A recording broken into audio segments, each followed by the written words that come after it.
Hey guys, coming at you today with a little compilation video for some awesome gift ideas for Christmas. This is something I do pretty much every year, and most of these recipes I made pre-keto and then I adapted keto recipes for them. And a lot of times I'll make both for Christmas time, especially because like if I'm giving to older people or younger people, I don't always necessarily do all the sugar alcohols and stuff like that for, you know, those people. So the recipes that you can make either keto or not keto, but ones I've made a bunch of times in the past for Christmas gifts. So I'm including 4 videos in this keto gift compilation video spanning all the years I've been on YouTube from 2020 all the way up to 2024. I'm gonna give a little insight before and after each video on where I was, what I do now, if I changed anything, some updates and stuff like that. So I will have timestamps below for each video that I'm covering. Without further ado, let's get into the first recipe video from 2020. So this is my keto nut compilation video. I put it up on December 12th, 2020, and it has about 7,000 views. This is something I used to make all the time before keto. I would do different kinds of nuts and put them in jars and stuff like that, and everybody loved them as gifts. Not long after this video, I did a cocoa almond video, which is another one that is really delicious and is nice to include in the Christmas gifts, and it's really easy to do. So I'll link that one up there for you if you want to go check those ones out. But let's jump into my keto nut video. Hey guys, coming at you today with nuts. Sweet, savory, delicious, and of course, keto. So let's get started.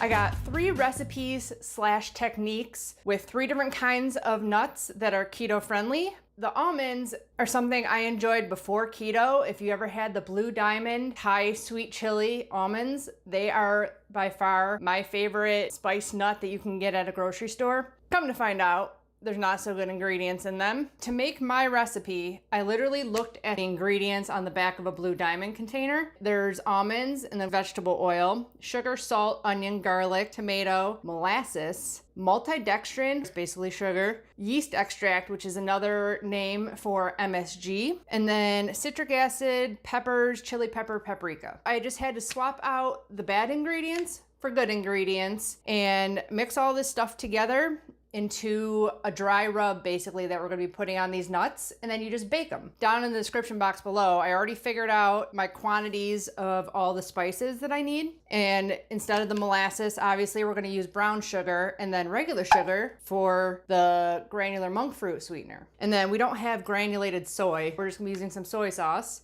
And I actually used one spice in my spice mix that I'm not sure if you're gonna be able to find. It's Kissed by the Sun is the brand name.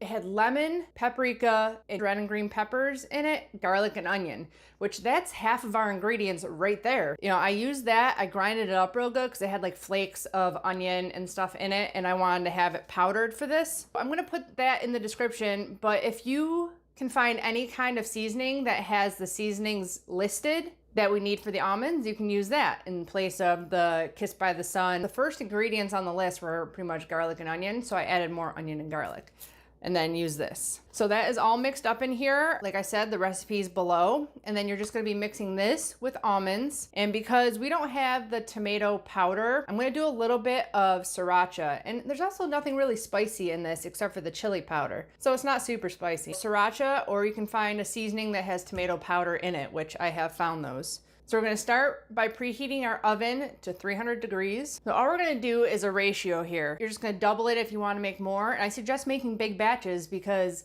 I literally made huge batches of a bunch of different flavored nuts, and then I jarred them and labeled them and gave them away as Christmas gifts. I'm gonna do 2 cups of almonds. So 4 tablespoons of the dry seasoning. And there's a lot of different methods to doing spice nuts and candy nuts. This is my preferred method. It's like the simplest and easiest, the least amount of ingredients. Like all you need is the spice mix and then a little bit of water or oil, which I'm gonna add 2 tablespoons of water and 2 tablespoons of oil to this. And of course, instead of the vegetable oil, we're gonna be adding good oil. I wouldn't suggest extra virgin because it has a really intense flavor to it. So 2 of that and 2 of these. You can forego the oil altogether too. I've done that and it works just fine. Give that a little whisk. You want it pretty much like a paste to coat all of your nuts. And that's it. You just dump in your nuts and give them a toss and lay them on a silk pat or a parchment paper lined baking sheet. And the hardest part about this process is just you're baking it and you just have to take it out of the oven and just stir. And that's because the top will get dried and cooked and the bottom will still stay kind of wet. So you just got to give them mixes every couple of minutes. And when they're done, you'll see that it's all dried up and they're all coated nicely. Just give that a toss in there. Oh yeah, don't forget your soy and sriracha. I'm gonna measure these just to make sure I have the right amount down in the description box. I'll start with a teaspoon of soy. The mix does have salt in it, so you wanna be careful with the soy sauce you use. And I don't even think I opened this yet. I got it from Thrive a couple days ago and haven't even opened it. Probably should have thought about that before I started the video. I'm gonna do a teaspoon of sriracha too. And we're gonna give this a little taste before we put it in and adjust your seasonings to taste. Who knows, you might like things spicier than me. I'm kind of a wimp when it comes to spice. This is the first time I've made them keto, but it's really not any more difficult than making them regular. You just swap out the sugar. But I make these for my boyfriend for anniversaries and birthday gifts. I thought that was cute for a little gift filled with Thai, I think I did pecans and peanuts. So that's a good Christmas birthday gift. If you know someone in your life that really likes Thai nuts, or like I said, I'm making 3 different recipes here, but this is super customizable to any flavor you want to do. You just add different seasonings. This is just a really easy technique and you can make dozens of different kinds of nuts. So you just lay that on a silk pat and you put it on as thin as you can. Try to get like 1 layer. The more you get them spread out, the faster they'll cook. So yesterday when I did the small batch, it took 15 minutes total. This might take a little bit longer because as you can see, they're not all not touching. And yesterday I had even less on there. Like I said, you're just looking for it to be dried and nice and crusted. That's all there is to it. We're gonna pop this in and we're gonna get started on another recipe. Sprinkle over all your delicious seasoning. I'm gonna set it for 10 minutes and then we're gonna toss them. Another 10 minutes, toss them, see where we're at. While that's going, we're gonna get started on another recipe. It's just kind of a technique and it's actually something that my chef showed me and I am in love with these. Like, I could eat them by the handful. They're almost dangerous because it's using pine nuts, which are expensive and high in fat, high in calories, but they're so good. So you gotta make sure you measure out your portions. Don't just sit down with these because you'll eat the entire thing. So these are garlic roasted pine nuts. Now, I'm gonna get these going. I just wanna get them toasted in the oven, but the hardest part is the garlic part. All you gotta do is toast these guys up. I'll put it in now with my almonds, and because it's at such a low temperature, it's gonna take a while for these to toast, but I'm gonna keep checking on them. Okay, so for the other part of these pine nuts, I'm using my mandolin, but you can just do this by hand. It's a little bit harder to get really even slices. You want them pretty even because you're gonna be cooking them in oil, and if you have thicker ones, they won't cook as fast as the thinner ones will. Now, garlic cloves, in the restaurant industry, we have whole tubs of peeled garlic that make this really easy. Unfortunately, I don't have those. I would never go through that much garlic. So we gotta try to get these peeled without breaking them. Usually I just crush them and the skin comes off, but can't do that here. If you do have a mandolin, be very, very careful. It is super sharp and will take off your fingertips. And this is a little bit dangerous of a thing to cut. I'd say that's a pretty good width. You want them pretty thin.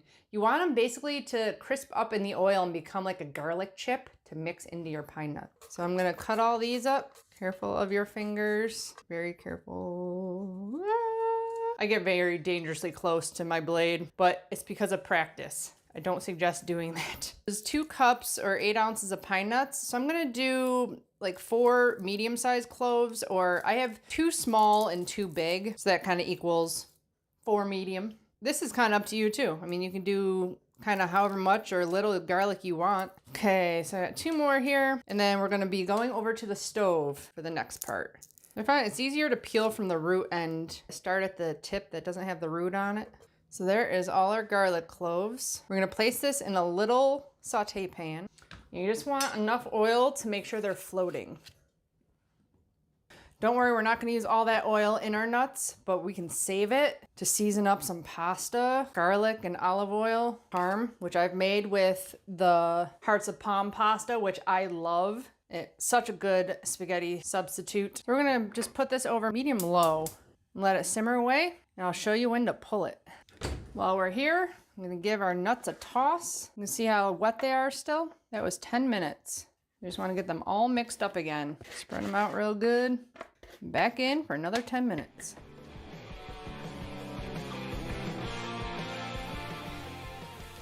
When it gets to this point, it's gonna go pretty fast. And you wanna have something ready where you're putting everything together to put this into so it stops the cooking of the garlic.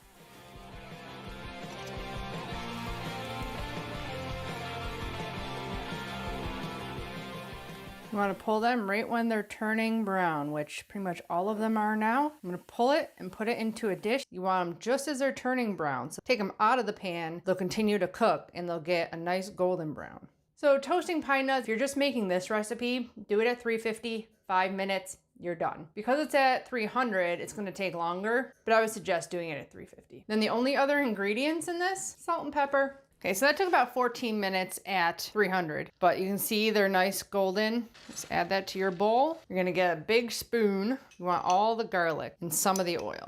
Just toss all this together, add some salt and pepper. You can use any kind of your favorite salt, a little bit of pepper. You know, taste them, see if they have enough salt on them. A little bit more salt, otherwise they are delicious. These a taste again. Time to flip some almonds again. As you can see, they're almost dried up. Because we are doing so many here, do another 10 minutes. We'll see where we're at. So these pine nuts will last in your pantry for as long as you want to keep them there. The only thing that's going to happen is if at some point it might go rancid because of the oil, but that will take over 6 months. Believe me, they're not going to last that long in your house. These are amazing. So besides just snacking on these, this is actually something we put on pasta in the restaurant, but it would also be a great addition to like a cheese and meat board for a family get together or something. If you want to share them, you might not want to, but in lieu of crackers, you get that crunch. Okay, on to recipe number 3. Now recipe number 3 is just a sweet candy nut. And the reason I only did 1 sweet and 2 savory is that was 2 different techniques. You can do that garlic technique with any kind of nuts. Same thing with the Thai. You can do any kind of spice you want. Just make sure you use good sugars and just use the same techniques. So this one, I'm doing a candied pecan recipe, but you can literally add any flavoring you want to it. I did an espresso, brown sugar, cashew. Oh my God, last year, everybody loved them.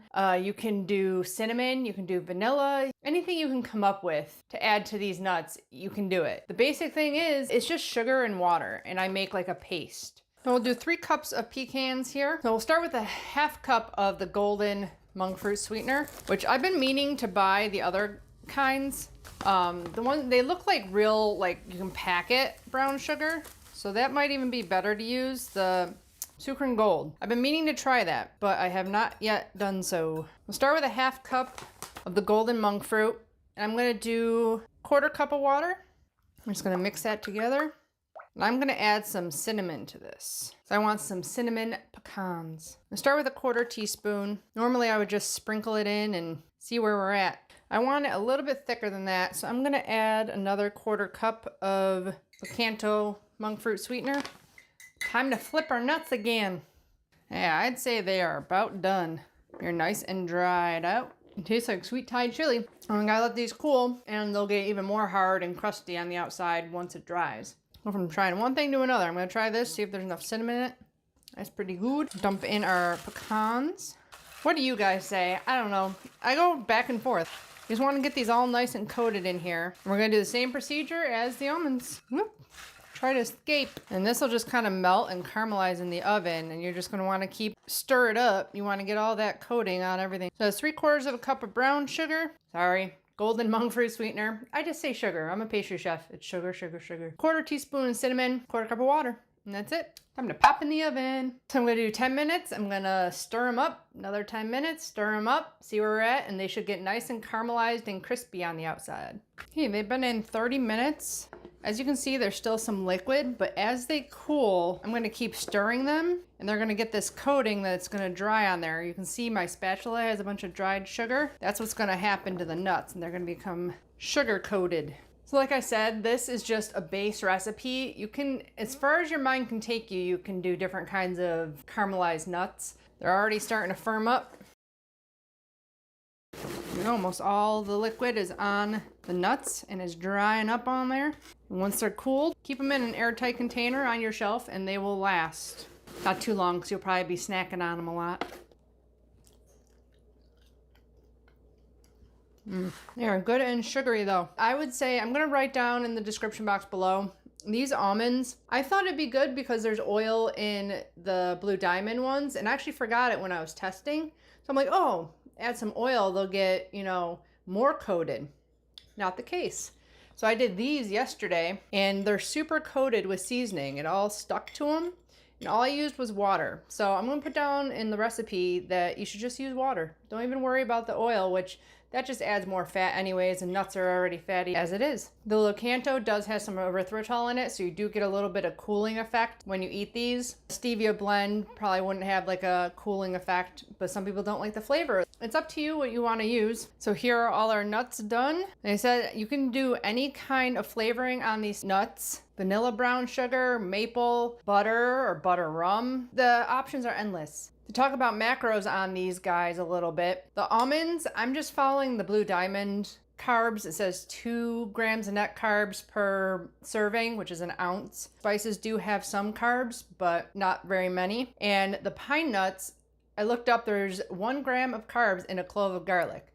So we did 4 cloves, and this is 8 servings. So you get a half a clove maybe per serving, 1.5 grams for that. In the pecans, we didn't add any carbs to, so they're only 1 gram of carbs per serving. So there you have it. A bunch of different keto nuts that you can try for your holiday charcuterie boards or make as gifts for people. They love them. I hope you enjoy these recipes and give them a try for yourself. If you enjoy this video, please hit the subscribe button down there, hit the thumbs up, hit the notification bell if you want to join me on my lives, or make sure you see when my videos come out every week. And I'll be back with many more keto dessert recipes. Bye guys.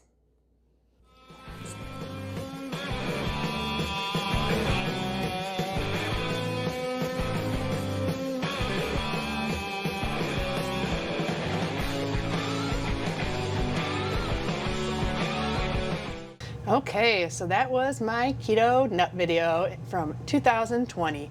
So I had only been doing YouTube since April of that year. We had just moved into a new house and I was just getting like my lighting figured out. I think I had just bought some lighting and was kind of figuring out how to set it all up and stuff. So it was a little bit washed out. But I miss my old setup with the old kitchen. We have remodeled it twice since that video. So in 5 years, we have remodeled our kitchen twice. But not too many updates on that recipe. Literally, I've done so many different flavors, and a lot of times I never even wrote recipes for them. I just used the same method and made a bunch of different flavors. Someone did mention on that video that they make a tool for making candy nuts. It's like a pot that you keep on the stove, and it has like a rotating thing over the burner, so it like cooks it and turns it at the same time to help coat the nuts and everything. So I've never looked into that, but I bet it would be a really easy way to do the candy nuts. Those garlic pine nuts are still one of my favorite. I've put up videos or posts about it after this video for like taking it camping and stuff like that. Like, it's such a good just snack to have on hand. And I haven't made them in a while, so I might have to make another batch of those soon.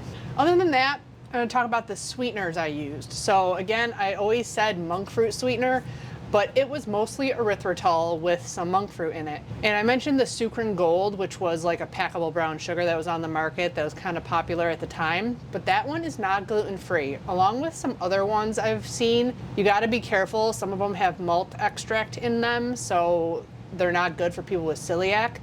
So you got to keep that in mind when you are making these things, because a lot of the people in my life are gluten-free. Well, my best friend and my mother-in-law, so like 2 people pretty close to me. So I got to be careful when I use those ingredients to make sure that they are completely gluten-free. Other than that, I do have an allulose monk fruit that I should try making some candy nuts with. I might make a recipe. I don't know if I'm gonna have time before Christmas, but I do want to do some other keto nuts with some different sweeteners and stuff like that. So I do have an allulose monk fruit I want to try. The thing with the erythritol is the reason it gets like crunchy on the outside is because the erythritol recrystallizes once it's cooled. So it's kind of like a sandy, crunchy texture, but it kind of works for candy nuts in that way. Like it gives a nice crunchy coating on it, but it is just because it's recrystallizing. But stay tuned for an updated or a part 2 for my keto nut recipes. Now, I do not have a recipe including here from 2021, but that was the year of Christmas cookie making. And they do make great gifts. If you're one of those people that do like the cookie platters for Christmas and stuff, I have a lot of Christmas cookie videos, and they're ones I still make to this day. In 2021, I did like the most popular Christmas cookies, the peanut butter blossom, the sugar cutouts, a whipped shortbread, a butter cookie, and a raspberry thumbprint. So those are ones that I literally make all the time. I sold them at the bakery a lot. People love the raspberry thumbprints. So if that's your thing, I will link down in the description box below my cookie videos. They are great for Christmas gifts also. But from 2022, I'm including my easy keto fudge recipe video. And this is one that is definitely an easy Christmas gift to make, and very easy to make keto and regular versions. So I put this video up on December 10th, 2022. I shot it 2 days before my due date. So I was very pregnant. Now this video has 25,000 views. Let's get into the easy keto fudge recipe video.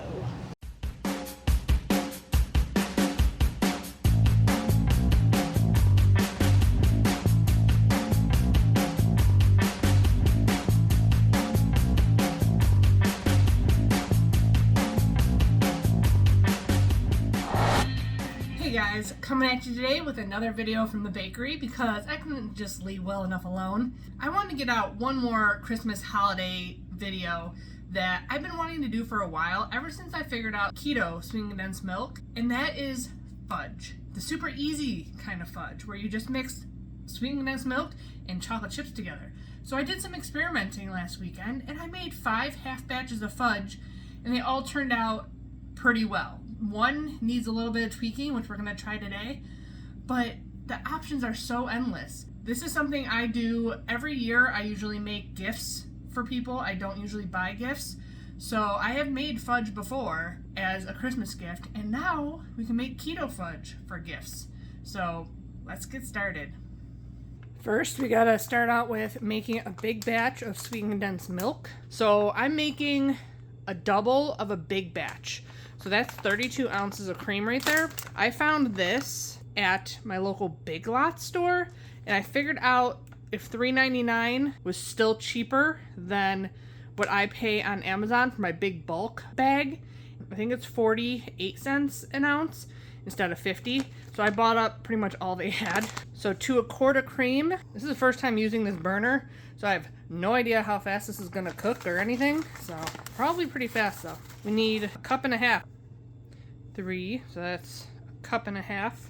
Is the only ingredient allulose? Oh, and natural flavors. That was the only reason I didn't like getting this, but it's still gluten-free. So if you haven't made my sweetened condensed milk yet, I'll link up a couple videos throughout here where I show exactly how to make it. I'm not going to show it here because it just is kind of boring. It just takes a long time to simmer. You just want it a nice caramel color, and then you're going to add a whole stick of butter that I cut up into like pats basically, and 2 teaspoons of vanilla. And you can make this way ahead of time. You can make an even double batch. You can freeze this. It freezes fine, and you can pull it out when you need it. Like, it's awesome. I love having this recipe on hand. Good for key lime pies and for hot fudge sauce. So many things. So we're just gonna keep an eye on this, let it simmer, stirring every once in a while, because allulose does caramelize, so you gotta make sure you're getting at the bottom and the sides quite often, and just keep an eye on it in the very beginning too, because you don't want it boiling over, which happened with my last batch. But while that's going, we're gonna get some other stuff ready to go, and I'm gonna explain some other things. So these are the tests I did. I did 5 half batches to test, because I didn't want to do like a huge batch of all these different kinds if they didn't work out. And I made sure I used a bunch of different brands of chocolate, keto chocolate. So I used Bake Believe semi-sweet. I used Lily's dark chips. These two definitely firmed up the most and kind of had the best texture. The white chips, the peanut butter was really soft. It is delicious though. It is so good. We're not gonna not eat it for sure. But I'm gonna try this one again, a half batch only. And I'm gonna cut the sweet condensed milk down a little bit. And I think that might do it. It also probably depends on your natural peanut butter you use. A lot of it is more liquidy than others. It's very different consistencies between brands.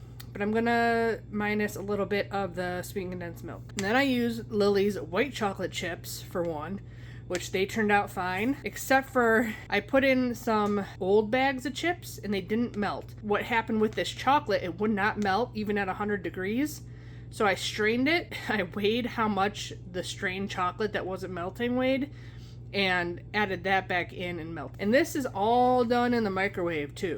So it's super easy. And that was with sweet condensed milk that was just room temperature. This stuff is going to be hot, so we might not even have to use the microwave. And then the last one I made was this butter pecan one, which I wasn't a huge fan of it. I put butterscotch chips in it just because I ran out upstairs of Lily's to get 6 ounces. So I added 2 ounces of the butterscotch. It took forever to melt and it was too sweet. Basically, rule of thumb here, if you don't like the chips, don't use them, because that's going to be what kind of determines your sweetness. I don't like the Baked Believe white chocolate chips. I use Chalk Zero chips, which I like, and I use the white Lily's, which I like. And then I like the semi-sweet Baked Believe, and I like the Lily's dark and semi-sweet and milk. So just use ones that you definitely know you like. So today, because I did all these different ones, I'm going to do even different ones today. So hopefully these all turn out. I'm going to use Lily's Peppermint. I found these at Walmart yesterday. So I'm like, sweet. I love chocolate peppermint. And then I love the Lily Salted Caramel Chips. So I'm using 2 different ones. We'll see if these set up. I have a feeling they're a little bit softer than the dark chocolate chips from Lily's. So it'll be an experiment also. Either way, they're going to taste delicious. You just might have to keep them in the fridge. I have, from Aldi's, some chocolate peppermint cookies. I'm going to crush up in these peppermint ones. And then I thought we could do like a turtle, because I have salted caramel and then I have pecans, and put a little sea salt on top and do like a turtle fudge. And then I'm going to do a half batch of the peanut butter fudge. It's going to be super delicious. I can't wait to have more fudge, which I have a bunch already. I got to start giving it to family because I don't know, we're never going to eat it all. But each one of these big batches, so I did half batches. So what I did, I put like aluminum divider in here and covered it all in plastic wrap and did 2 separate fudges in one pan. Today I'm going to do a full peppermint, a full turtle, and then this little guy I'm going to do with the peanut butter. So we got to prep these pans. I'm just going to put plastic wrap inside these. These are the ones that the caramel stuck, so I don't trust that the fudge won't stick either. So it's always a good idea for fudge to line something with either plastic wrap, parchment, or aluminum foil. Whatever your choice is will work. Yeah, that's everything. We're gonna get everything kind of measured out. Probably just gonna put everything in plastic quart containers. This peppermint one, I'm gonna do a teaspoon of vanilla. You can do so many different extracts, add-ins, whatever you want. Like, it's really up to you. And I'm gonna do 1 teaspoon caramel extract for this one. I said these are full batches, these are half batches. So, and I also just tasted, like, before I put it into the container, and made sure it had enough of the extracts, stuff like that. These are really pretty much endless with the possibilities of flavors and add-ins. So I have 7 different recipes potentially if these 2 work out for you down in the description box and in the blog post. So we'll be back when our sweet condensed milk is just about ready.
Okay, this is looking good. I'm gonna turn off the overhead light and see the color. It's a nice caramely color. That's what you want. It's been cooking for a good 20 minutes or so, maybe more. But let me tell you how much I love this friggin' stove. I've had it on the same temperature. It's just been in a rolling simmer the whole time. Perfect for making sweet condensed milk. I love it. So I'm gonna turn this off. We don't want to use this right away because the thing with these chocolates is I don't like to bring them up above 100 degrees. That tends to make it so that they bloom and crystallize more than you would want. None of my fudge crystallized because I used the allulose sweet condensed milk. If you use any other kind of sweetener in here, as soon as it cools, it's gonna crystallize again. Allulose is the only one that doesn't do that. So unfortunately, guys that can't get it, kind of out of luck on having a nice smooth fudge. But I'm gonna add in the butter and vanilla. Make sure you don't splash yourself. So I don't like to get my chips too hot. So when I did my fudge, I didn't bring any of the chips over 100 degrees in the microwave. I heated everything at 50% power and made sure that I didn't go up above 100 degrees. And everything was getting melted and nice without having to go over. So I'm gonna put it into, it'd probably cool the fastest in something plastic. I'm just gonna keep stirring this and let it cool. Like I said, this can be made way in advance and you can just have it chilling. I like to bring it to room temperature. It can sit out at room temperature for a while without any ill effects. I just pulled it out like the morning that I wanted to do all the fudge recipes and just let it sit on the counter until I was ready. We're all set to go as soon as this is cooled. I think what I'm actually gonna do is, since I have a bunch of Pyrex measuring cup, I'm gonna measure out all my fudge measurements I need. Peanut butter, I'm only gonna do 5 ounces. Allulose makes things soft, if you did not know that already. So the less allulose you add to recipes, the less soft they are. So I'm going to try just minusing this a tiny bit. And this will cool down a lot faster. We're going to have some sweet condensed milk left over, I think, too. Okay, 14. We're at 133, so this won't take too long. Make sure you're stirring it, because sometimes the butter, like, separates. You don't want that. Cool. We got all our sweet condensed milk ready. Let's see what we're at. 137. So shouldn't be too much longer until this is all nice and cooled down enough to put in our chocolate. And then we might have to put it in the microwave a little bit to melt residual chips. Probably could just pour this right over. Adding it to all the chips is going to cool down the sweet condensed milk at 140. And wait like 5 minutes or so. Get a little cleaned up and ready to mix all these guys together. So we're gonna get on to making these. First off, this is the white chocolate peppermint with a little bit of vanilla extract. Put those over there. Basically, we're just stirring these all together. And as soon as all the chocolate's melted, you pour into the container that you want it in. Let it chill. Easy as that. I like to put crunchy stuff in my fudge. You can literally put anything you want in this. Make sure you scrape the bottom. I like doing it in bowls better than this. This is going to be a little bit harder to stir. I have no plastic bowls down here. Need to pop it into the microwave. And also, if you want to add dyes to this to make it more festive, you can. Let's see what temperature we're at. 86. So what I was finding is about 92 degrees was able to melt the chips. So if it gets down below like 86 usually, like the chocolate chips won't melt anymore. They're actually pretty close though. It's gonna pop it into the microwave, 50% power for like 15 seconds. I've never used this microwave, so oh, it's a tiny microwave. Time 30, power 50. Okay, that's how you do it, I guess. Not even a 30-second button on this. Let's see how we're doing. Looks like it's melting more, so we're at 91. So that'll melt the rest of the way, I think. I'm gonna add in some of these cookies. So for all these, it's 6 grams of net carbs. I didn't figure out the carbs on any of this stuff. The only carbs you're getting is from the heavy cream, which is 6 carbs per cup. And we used 4 cups. And then whatever add-ins you add in. So I'm gonna leave some for the top. If you can find keto peppermint candies, or sugar-free, you have some you like, use those. I know there are some out on the market. It's good. Okay. Sprinkle some on top. And adding color to this, make it a lot prettier. Okay, that's one done. Salted caramel.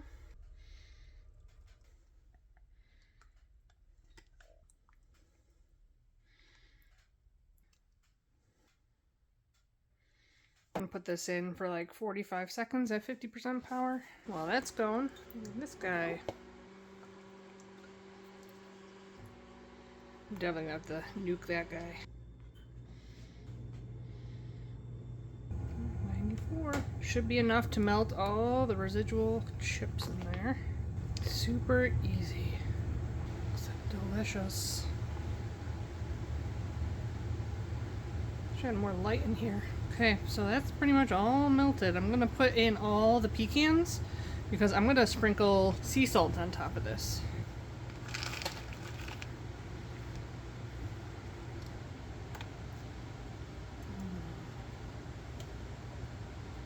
As you can see, some of the chocolates have different consistencies. I found the white chocolate, all the fudge came out a little bit softer than the dark chocolates. Keep that in mind. If you think you need to add a little bit less sweetened condensed milk, do a little shake. I have Malden's. This is like a really popular brand overseas. It's really pretty flake sea salt. Big flakes. Into the fridge. Okay, yay. On to our last one. Peanut butter.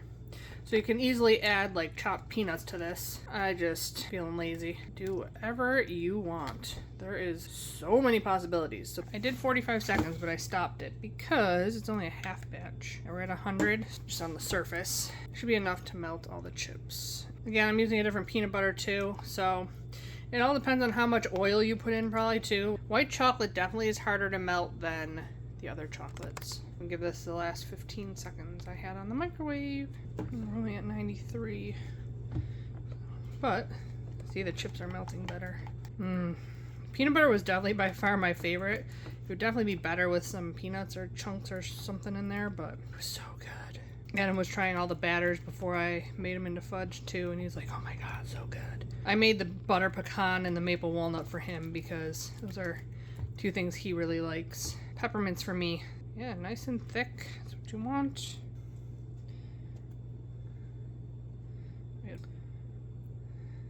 Okay. Into the refrigerator. And then we gotta let these all set. And then we can chop them up and taste them. It's time to cut some fudge.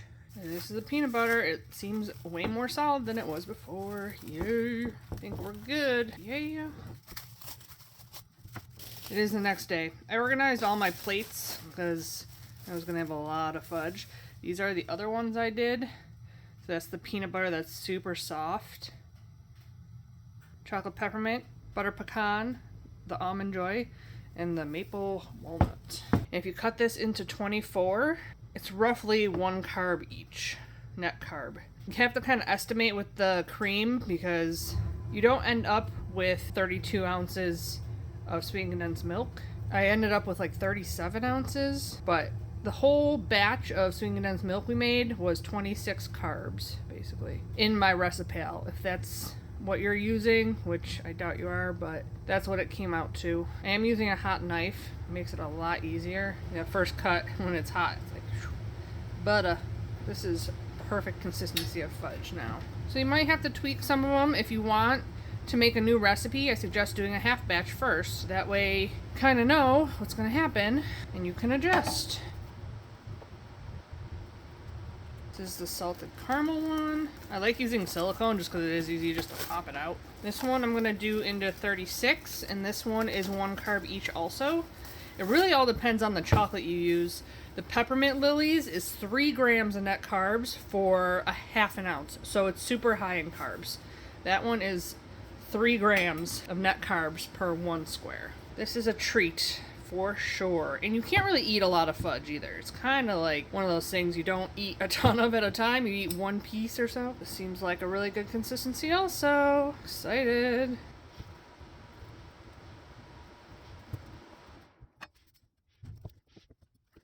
Oh, and I am going to be making a cooked fudge, like a traditional Hershey's Cocoa. My mom sent me her recipe. She has a recipe card for, and I am going to attempt it at some point. Can't guarantee it'll be anywhere near Christmas this year, but definitely in the future, I will be trying that. I was going to try to get it done before this video, but I didn't get to it. We have so much fudge. This plate's almost packed, and I still have all that fudge, and I still have another fudge to put in there. Oh boy. Hey, one more fudge. Yeah, the white chocolate is a little bit softer. So maybe when you do the white chocolate ones, do a little bit less sweet condensed milk. That'll cut the carbs a little bit too. So this one's going to be more of a pain in the butt to cut, and definitely got to be kept in the fridge. It is soft. These ones are very soft. It is stuck to my board. Pile that up in the middle, and then we're going to get to tasting all these. Hey, it's time to try some of these guys. So the Lily's white chocolate peppermint chips are definitely super soft. So I would minus the sweet condensed milk a little bit, or you can just use a regular Lily's chocolate chip, add peppermint extract and whatever else you like, and you got chocolate peppermint fudge. Even the Lily's white chocolate chips, I made the maple walnut with them, and they worked fine. So just the peppermint chips, they must just have a little bit more oil in them or something. But it is really soft. It's like mushing. It's going to taste delicious though.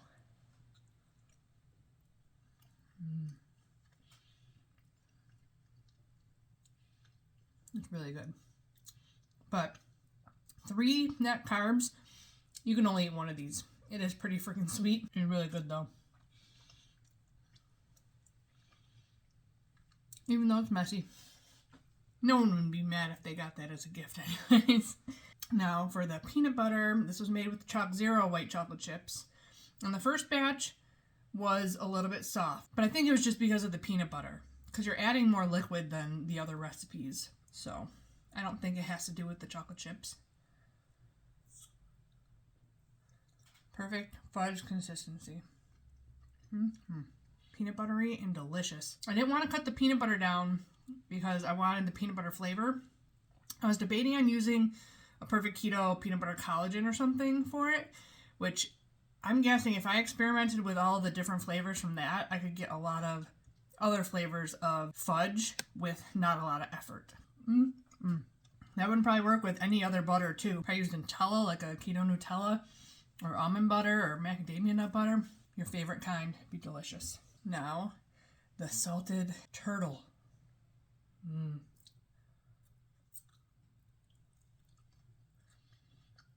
It's more of a dense fudge consistency.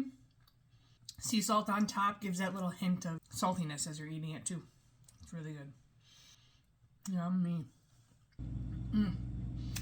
Now we have so many possibilities. With all the keto chocolates we have on the market, most of them worked for these recipes. That's why I did a bunch of different kinds so that you guys would know which ones worked the best. And we had a lot of ones that actually came out perfect. So I hope you guys enjoyed these recipes. Make some of these delicious fudge concoctions for yourself. Let me know in the comments below what flavors you guys come up with. Really excited for you guys to all make this for the holiday season. Don't forget to check out my Amazon links and the blog link to the full recipe in the description box below. Give the video a thumbs up if you enjoyed it. Subscribe if you haven't already. And as always, I'll be back with many more keto dessert recipes.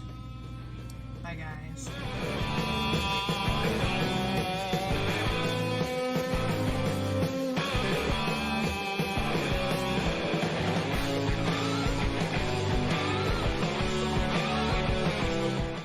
Okay, that was my keto fudge recipe video, and it is definitely one that is very customizable and easy to throw together and make a bunch of different flavors. I do have a dedicated sweet condensed milk video now, so I'll link that up there for you. Oftentimes I don't put the butter in it anymore, and it's more for when I'm making my no churn ice cream recipes because it's easier to use when there's no butter separated on top, because you can't warm it up to use it.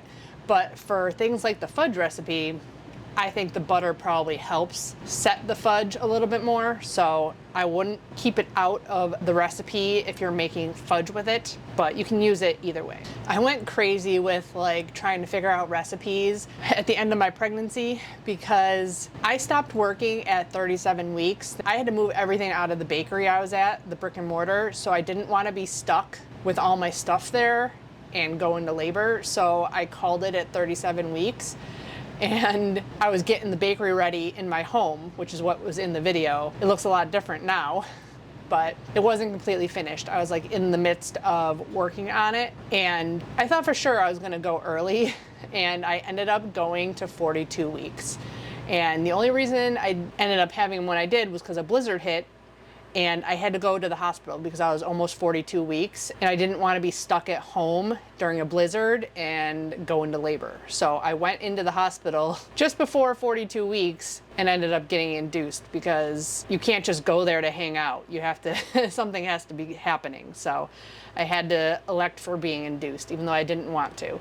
But my water ended up breaking the morning of the blizzard, so it probably would have happened if I was home. So I would have been stuck like 30 minutes away from the hospital in a blizzard. So I was stuck at home for another 5 weeks after I stopped working at the brick and mortar bakery. So I had a lot of time on my hands, and I kind of wanted to get ahead on videos to be able to have recipe videos to put out in the new year, but taking a break still messed everything up. So I didn't get ahead enough, apparently. Another thing I wanted to mention is Lily's chips. I went to go buy some not long ago because they were on sale on Thrive Market, and they've changed the recipe quite a bit. So I don't know how good they are for keto anymore, just because it says they have isomalt in them. And the one time I made isomalt candy, I put it up in a video and someone mentioned that it spiked their blood sugar. So I tested myself with the candies I made and it spiked my blood sugar also. So I'm not going to be buying Lily's chips anymore, which is kind of a bummer because they have some good flavors and stuff. But I've just been sticking with the Bake Believe and the Chalk Zero chips now.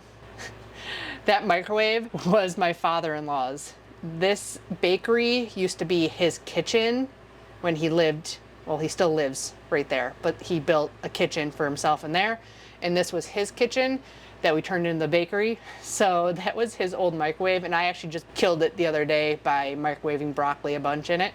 So he got a new one because that one was really old and really small.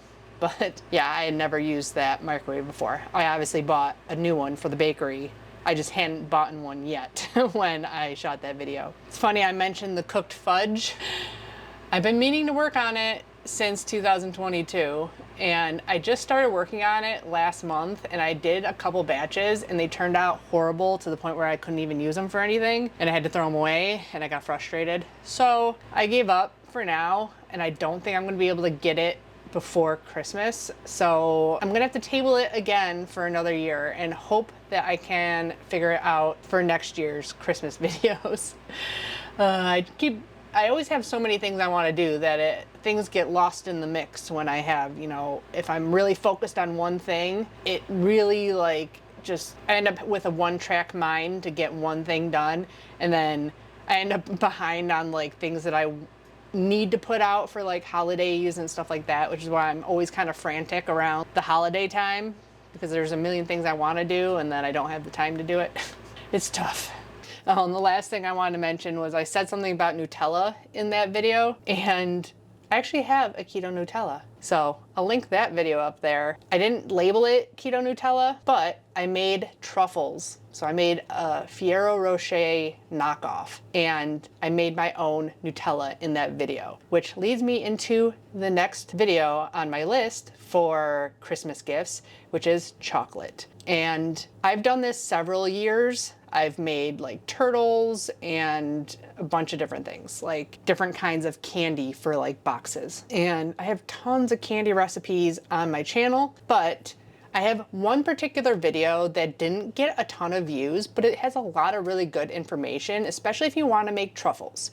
So making truffles for gifts is kind of like the fudge. You can make a ton of different flavors and put them all, you know, all the different flavors in each box. So that way you don't have to make turtles and this and that It's just a bunch of truffle centers, and then you can roll them in a bunch of different things. So I put up a video for Valentine's Day, so February 3rd, 2024, all about chocolate and making ganaches, which is basically the center of truffles, and all the different tips and tricks to making those kinds of things.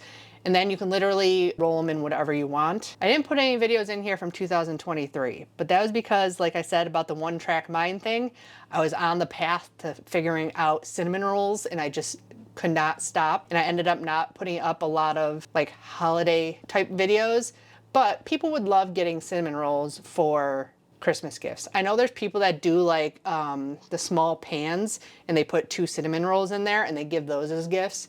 So that is another Christmas gift you could do if you wanted to. It'd actually be pretty easy because each batch makes 12, so you'd get 6 gifts out of each batch. So it's not too bad for how much work it would be.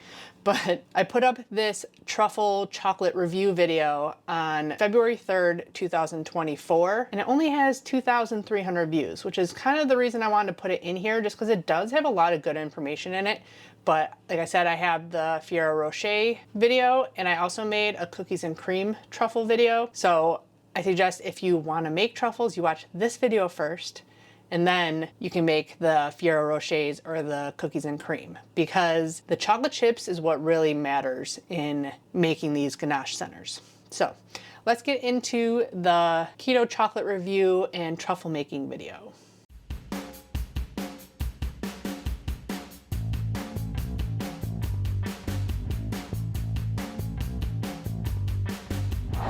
Hey everyone, welcome back. If you're new here, thanks for joining me.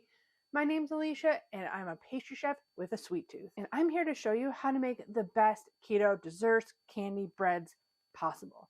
So if you enjoy these recipes, please hit the subscribe button down there, hit the thumbs up, leave me a comment, and share with all your friends and family. It all helps my channel grow and to bring you new keto desserts almost every Saturday. Today, we are delving into the world of keto chocolate, just in time for Valentine's Day.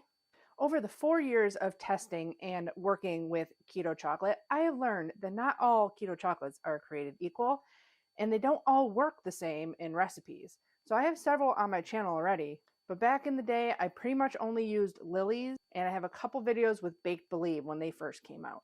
So I did some experimenting with Chalk Zero chips, Lily's chips, and Baked Believe, all different flavors also.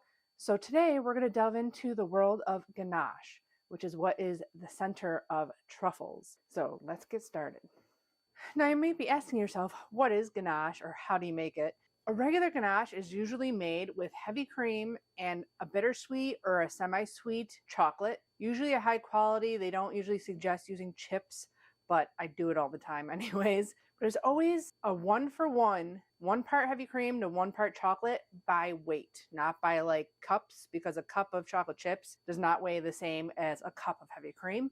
So everything is done by weight, but with using milk chocolates and white chocolates, they all usually need more chocolate to heavy cream ratio. I did 10 different kinds of chocolates so that I knew how much extra chocolate you would need for a ganache center for a truffle. That compared to like a pouring ganache, which you can just do a poured ganache for a cake like this, or you can just do a drip ganache, which for a drip ganache, you want it a little bit thicker, and you can do cakes like this.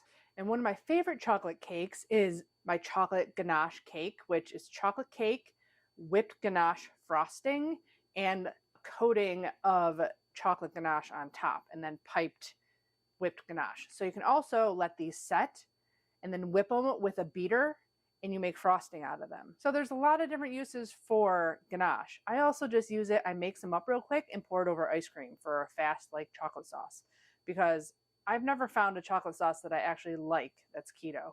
The first thing we're gonna make, I haven't done the Lily's milk and Lily's dark yet, so we're gonna do that right now, and I'll show you how to make a ganache. So I have my scale set to ounces. We're gonna do 2 ounces. Well, we'll see how much is in here actually. 3. You can also mix and match chocolates. You can put a little bit of other chocolate in there. I tend to go for Lily's more because they have the fun different flavors of chocolate chips that you can usually find in stores. So 2.9. So we're gonna Do 2.9 ounces of heavy cream. And I found the best temperature to heat your milk to, you can do this on the stove and just do it until it's just kind of bubbly around the edges and steaming a lot. In the microwave, I figured about 140-ish is a good temperature to pour over your chocolate. While that's going, we're going to weigh out some Lily's milk chocolate. I don't have a lot left because I eat these. We got 1 ounce. Dark and semi-sweet chocolate chips are usually less carbs than the milk and white chocolate and like the flavored ones. It was just simmering a little bit around the edges. So I'm going to pour this over my chocolate and let it sit for about 5 minutes before we stir it. Make sure they're completely submerged in the heavy cream. So the white and milk have more carbs usually because they have milk added to them, which is why a lot of times you got to add extra chocolate in to make a solid ganache center for truffle. But I used to use exclusively Lily's semi-sweet chocolate chips because they said on the back of the package that they were 0 carbs per half ounce. But they've since changed that. So all my old recipes and the macros are probably wrong on those videos. But Lily's Dark is 1 gram of net carbs for a half an ounce. The white and milk are usually 2. But if you want to use just the semi-sweet or the dark in any of these chips, you can always just add a couple of drops of liquid stevia, even do a flavored liquid stevia. That way you get like a flavored filling. You can also add extracts to these, which I am making dark chocolate coffee truffles because I did already make a truffle filling with Lily's dark chocolate mocha candy bars. So I'm actually going to add some coffee extract to this. The problem with adding extracts and stevias and stuff is that chocolate only can take so much liquid, so it could seize on you. But if it does, you just add a little bit more of warm cream, a little bit at a time, and keep stirring until it's like a smooth consistency. It's been a couple of minutes. It's really cold down here. So I'm guessing this is going to cool off real quick, so it might not all melt like it's supposed to. But I had that problem yesterday too, and I'll show you how to fix it. The biggest thing I see people do, especially in some keto videos, when people are trying to follow instructions, and the instructions say to heat 30-second intervals until it's all melted and combined, you should always do 50% power with chocolate, because the littlest bit of overheating will seize it to the point where it's just a pain in the butt to try and fix it. If your ganache doesn't fully melt, if all your chips don't fully melt, you can literally just put it in the microwave, 50% power, keep checking it like every 10 seconds. It doesn't take long to get those last couple of chips melted. See, it starts coming together once the chips are getting nice and melty in there. Like I said, you can see they're not all going to melt probably because you got some still big chunks in there, but you want it nice and thick.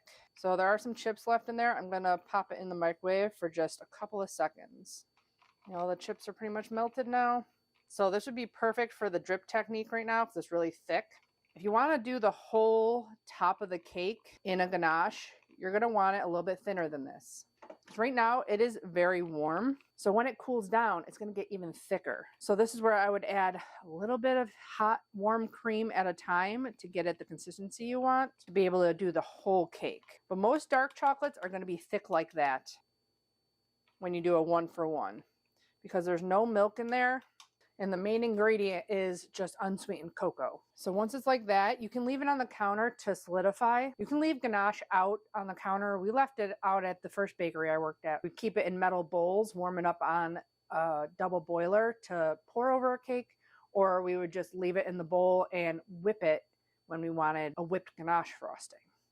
I have yet to master the whole pouring ganache thing. If you watch one of my weekly updates, I'll link it up there if I can find which one it is. It was my mom's wedding cake. It was regular ganache, and I poured it on a cake, and it looked beautiful, and then I pulled it out the next day, and it was completely cracked. So I think the key is to have everything at room temperature the whole time, because my first cake I did with the ganache mirror on top, it will crystallize because erythritol, when you heat it and cool it back down, it tends to crystallize. So if you are going to ganache something, I would ganache it like right beforehand because once it sets up, it might bloom on top or crystallize. I heat up 1.1 ounces, which won't take long at all in the microwave. And we're going to pour it over the milk chips. I'm not going to pour all the milk over because I don't have any more Lily's milk chocolate chips to add to it if it does need more. So we'll see how much we end up needing. Don't want to go too long on this. You don't want it boiling like crazy either. If your cream does boil, It might just mean that you have less liquid because you're evaporating some of the water. You might end up needing more cream. I'm only going to add 0.7. I think it's going to be fine. If you cover it, that will also help with retaining the heat and getting it all to melt nicely. So the same thing with this one, it's just too cold in here. So I'm going to warm it 50% power just for a couple of seconds. That was only 10 seconds. It's hard to tell, but that's pretty thick still. It's not as thick as the dark, but that will still set up solid enough to make truffle centers. So the harder your ganache is when it sets up, the more hard your truffle center is going to be. Just keep that in mind when you're working with all these different chocolates. That Lily's Dark was like pretty much the exact thickness you want for a truffle center. The milk is going to be a little bit more hard to work with because it's a little bit more loose than the dark chocolate. So when it sets up, it's going to be softer, but it should still be like able to be worked with. I almost forgot that I wanted to add coffee to the Lily's Dark Chocolate. So it's already, as you can see, like it's already set up. So once this is completely solid, you can whip it up and make it into a frosting. But I'm going to add a tiny bit of coffee extract to this. If I can open it, there we go. I might have to reheat this though to get it to incorporate.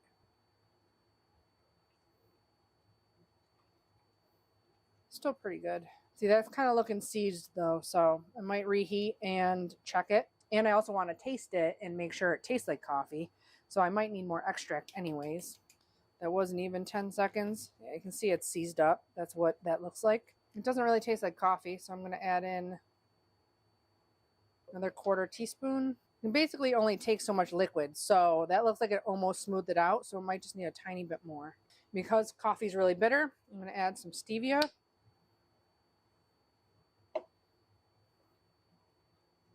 That looks like it's almost together now. So just need another little splash. That's better. So now it's sweet enough. I still don't quite taste the coffee. The Lily's Mocha chocolate bar actually has coffee grounds in it. So I'm going to add a little bit of my instant espresso powder to this. This will be linked below. I got a bunch on Amazon for cheap. We use it for our keto mochas that we take camping with us. So I'll link one of my camping videos up there. I think the recipe's in all of them because we take it on every trip. That's coffee now. Good. So as you can see, it's nice and shiny now. It's no longer separated. So a 1/4 teaspoon of extract seized our chocolate, a 1/4 teaspoon added after that, and a couple of drops of liquid stevia, and it was back to what it needed to be. So that's how you fix your ganache. You can also, like I said, heat up a little bit of cream. So now we can have that set aside to harden. Finish my spiel on Lily's chocolate chips. I didn't need to add any extra chips to dark milk. Any of the dark chocolate, like candy bars, should all be fine to do a 1-for-1. The white chocolate chips are a different story, and the white chocolate bars. The nice thing is they were all the same across the board. I just added an extra ounce of chocolate to all the different white chocolates, and they were perfect. So I'm going to show you here real quick. This is the dark chocolate one. You can see it like bloomed a little bit on top, but it is like super thick. That's the dark chocolate coffee one. So we'll scoop that and roll it. It'll be a more of a solid centered truffle, not super like mushy when you bite into it. This is the white chocolate. It's super soft, but it will hold its shape and roll. This is the cookies and cream bar. See, there's like chocolate cookie bits at the bottom. I just added 1 ounce of regular white chocolate chips to this. It's going to be a little bit harder to roll probably because it's pretty soft, but it will work. I would just keep them refrigerated, roll and refrigerate as you're rolling. And the last one I did was the raspberry white chocolate. I just added 1 more ounce of those chips to it. I feel like this is probably the perfect consistency for truffles. Like it's scoopable, but it's still really soft and it'll be able to be rolled. Normally how I do the chips, normally I don't use a measuring spoon to like scoop. I just wanted to show you what the consistency was. The easiest way is to use a scooper that you can scoop and it has a spring load to pop out the rounds. That way stuff like this is really soft. You can scoop them all, throw them back in the freezer, start like melting your chocolate or getting that ready to go, and then roll them all and dunk them. I almost forgot to mention, besides scooping the ganache to make just round truffles, you can use a mold, which I wish I had more heart-shaped molds because I want to make a bunch of heart-shaped truffles. But you can literally take your ganache, which I made this and reheated it because it was already getting solid when I remembered that I wanted to do this. So you can just pour it into your molds, then pop it out and dip it in chocolate. So I'm probably going to have to do this a couple times. I'm probably going to have to reheat my ganaches and stuff because I want to do a bunch of different ones. I'll link this mold below, but it was a set of, I believe, 6 molds, and there's only one of each in there. So like I did it this way so that I could just smooth it all out. But because this is so thick, you want to do a tap and make sure, see all the air bubbles coming out? And if they don't pop on their own, you can take a toothpick to them. So I'm going to pop as many air bubbles as I can. I should have warmed that up a tiny bit more because it's getting so solid already. Unfortunately, it's just not hot down here. I don't have my oven on today. So pop these into the fridge, and then we have to let them set completely before we dunk them in chocolate. This ganache might not have even been thick enough. You want to really do this with the ganaches that are super thick. So we'll see how these turn out, but probably the best way to do this is with the dark chocolates and semi-sweet chocolates, or add more chocolate to your ganache mixture. I just wanted pink hearts. If you do find out your stuff is too soft, you could always reheat and add more chocolate chips. Just like I said, 50% power, a little at a time, because you do not want to overheat them. The higher you heat it, the more it'll bloom. So if you're doing like a cake with the ganache on top, you really want to keep it at a lower temperature. Kind of an important note that I didn't even think about until just now when I went to go make more of the truffle centers. I added an extra ounce of chocolate into all the Lily's white ganaches, but that was only for 2 ounces of ganache. So if you do 4 ounces of ganache, you're going to need an extra 2 ounces. I'm doing 4 ounces of heavy cream. I need 6 ounces of the white chocolate chips. That's an important note for if you want to make any of these truffle fillings. I will have all of the notes below of all the experiments I did and how much chocolate you need to cream ratio. Just remember, if you want to double it, you got to double both the cream and the chips. I will insert that in the description box below, and I also have it in the blog post. So that concludes the Lily's portion of this video. Next, the even more complicated one, Chalk Zero chips. A lot of people like them because they don't have any sugar alcohols. It is literally just sweetened with monk fruit extract, but it has some ingredients like the non-GMO resistant dextrin in there. So I know it'll spike some people's blood sugar. I just have a keto mojo and I never think to actually test. Maybe I will before this video goes out. But Chalk Zero chips, the milk chocolate is super soft, like insanely soft. I had to add 1.5 ounces more chocolate to this, and it's still really soft and like gooey. I don't know why that is. I'm going to scoop all the rest of them too and see like if they're as gooey as this, but I'm probably not going to use these for truffles for the bakery because they're just like, I don't know. They're just so, like the texture's weird. Like most chocolate doesn't do that. I don't know how to explain it. It's just not the right texture, I feel like. And I don't know if it's just my palate, but their products have the same flavor to them. Like, it's like a fruity flavor. I don't know if that's just because it's pure monk fruit extract or if it's the dextrin I'm tasting that has that sweet, fruity note. I don't know.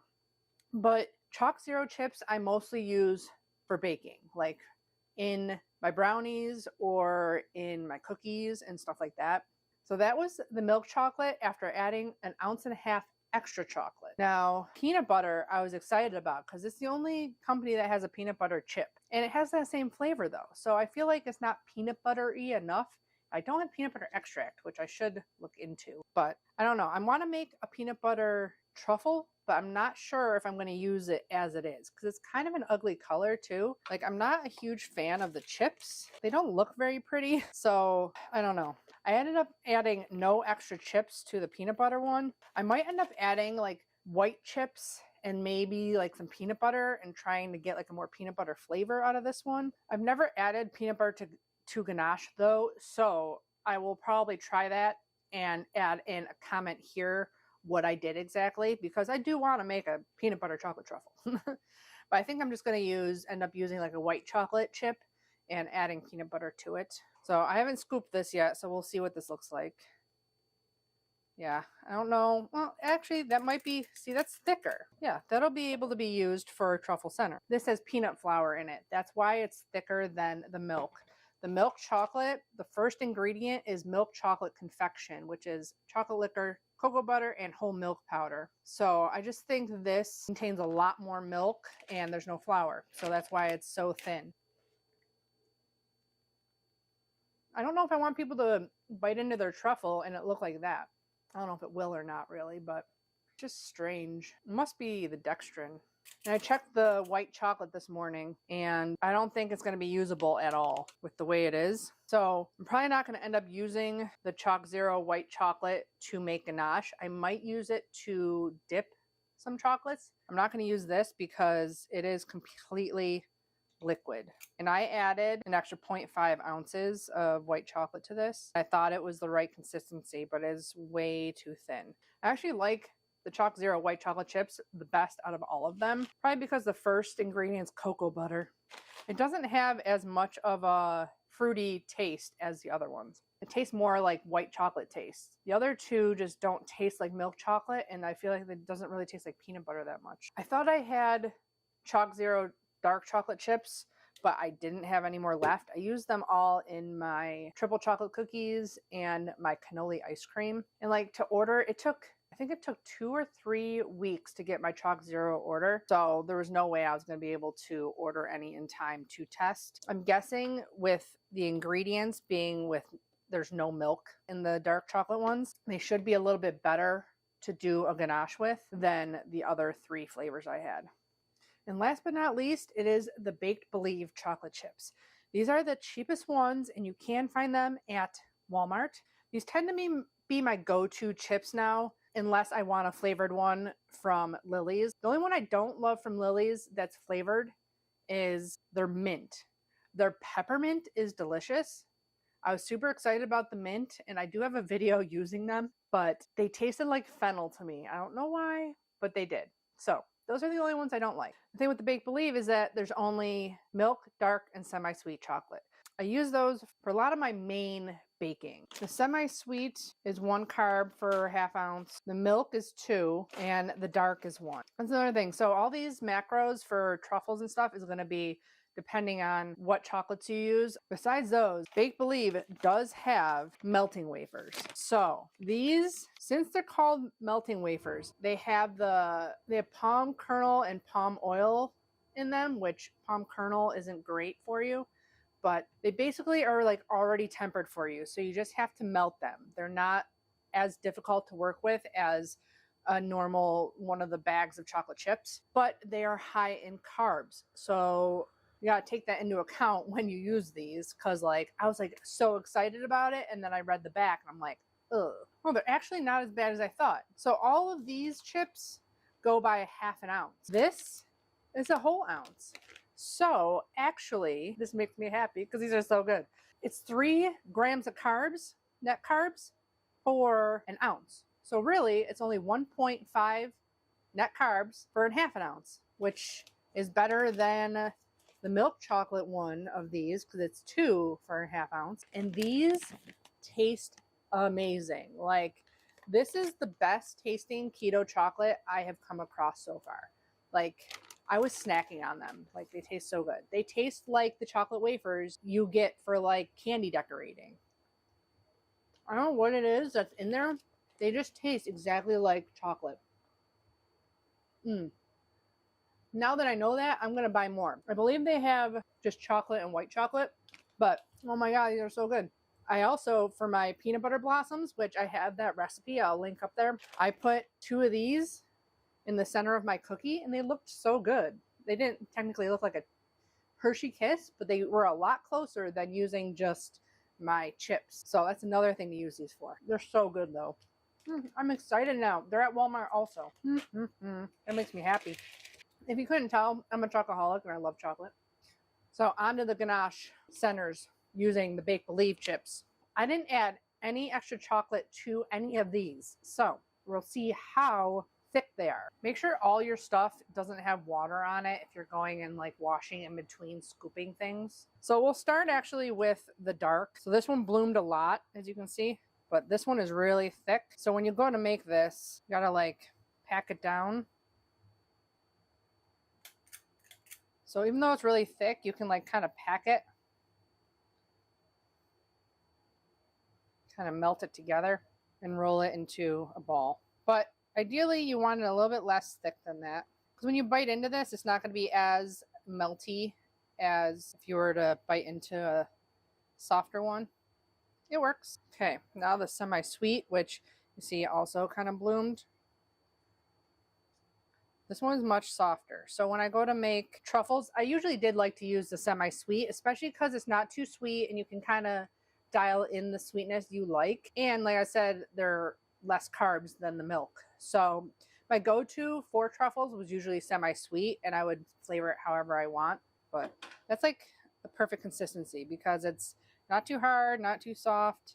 Perfect little truffle ball. I'm going to try all these ones too. Then this is the milk,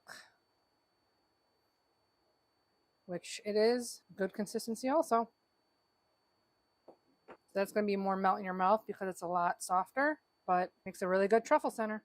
Now you notice I don't have Baked Believe white chocolate chips here. Now I haven't tried them in a very long time. I used them to make my cookies and cream truffles back a couple of years ago, and they were just overly sweet, like way too sweet. So I ended up doctoring that recipe, I think. Like I added like more coconut oil or something to it. I don't remember exactly, but I definitely didn't prefer the Baked Believe chocolate chips. And same thing, I think I might have used them for my white chocolate raspberry cheesecake.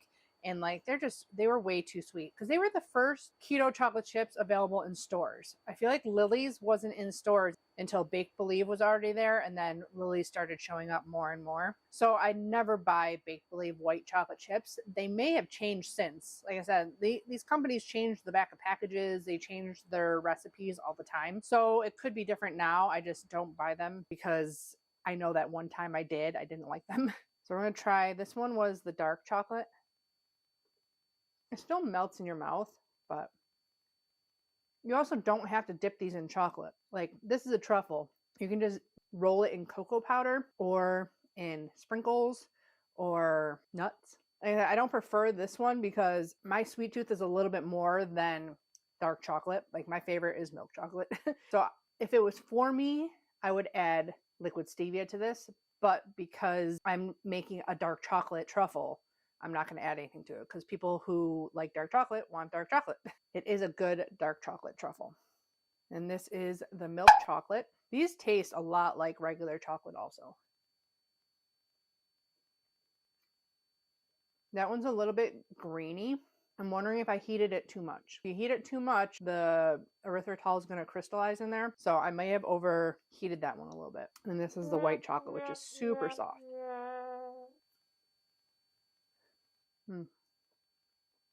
That's really good. But there's a little bit of crystallizing in there too. So I'm wondering, there also is probably more erythritol in both the semi-sweet and the milk. I made a few more truffle fillings while I was waiting on the lilies to harden. And one more important thing to note is that the white chocolate always takes a little bit longer to melt. I was heating the cream to 150 and I wasn't getting everything melted. So I just had to keep putting in the microwave, 10-second intervals, 50% power, until they were all nice and melted. Let's try the Lily's Milk in Dark because I want to see if there is any grit to them. Because I don't think I've ever used these Baked Believe chocolates in truffle fillings, and I want to see if that grittiness is just theirs, because right now I tried all the Chalk Zero and there was no grittiness in there. Of course, there's no erythritol. So we're going to try the two Lily's ones I made. We're just going to try these two because the other Lily's ones are white chocolate and none of them were gritty at all either. Milk is pretty soft from Lily's. See if it's refrigerator temperature. 44. Should be a little bit lower than that for refrigerator, but It's still doable. It's gonna make your hands really messy. Let's give it a try. Smooth as silk. Now I purposely kept a really close eye on the cream for this because there's barely any in there. So I know it didn't get too hot. This one almost started boiling. So this one got really hot. The Lily's Dark is nice and it's like the perfect consistency for a truffle filling. And the semi-sweet I remember is too. So this might be a little bit not down to temperature in the middle. Yeah, it's 52. So it's definitely not down to refrigerator temperature yet, but it'll be completely solid. It's just a little not cooled yet. No grittiness at all. Coffee. Delicious. So in conclusion, like a lot of things, my favorite and the most expensive is going to be Lily's chocolates. I pretty much love all of them. Like I said, I've only found one that I didn't like. And they have like peanut butter filled ones that are good and dark chocolate orange. I have ordered so many from Lily's and you can get deals if you buy a lot at a time. I bought like for my brownies and stuff for the bakery, I bought the cookies and cream, the birthday cake, the mocha, the dark chocolate, sea salt. I use all those on the regular because they are like one of my favorites to put into my brownies and stuff. And at Walmart, they're not crazy expensive. I just don't usually get them on Amazon. I will have linked below Amazon links, but you do not have to use those. Those are definitely not the cheapest way to go to buy Lily's chocolate. If you do just want to go to the grocery store, you can get Lily's, or the Bake Believe is good too. I will have a bunch of notes in the description box and in my blog post all about these chocolates, the ganache fillings, how much ganache is needed to cover a cake to make so many truffles, all that stuff. And I'm not going to show you how to dunk truffles and decorate all the truffles. I will have some video at the end of me making the truffles and decorating them, but I'm not going to show you in this video because I have so many other videos on this channel. This was really just about the different kinds of keto chocolate and making ganache and truffle fillings.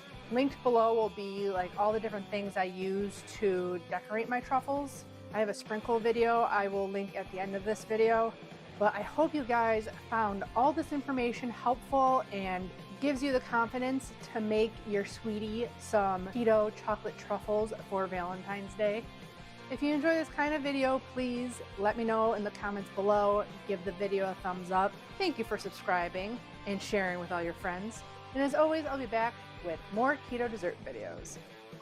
Bye guys.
Okay, that was the chocolate review video and truffle making. There was a lot of good information in that video, and that's why I'm kind of bummed that a lot of people didn't see it, because people go and try to make these things with the different kinds of chocolate brands, and they all turn out differently because all the brands are made with different ingredients.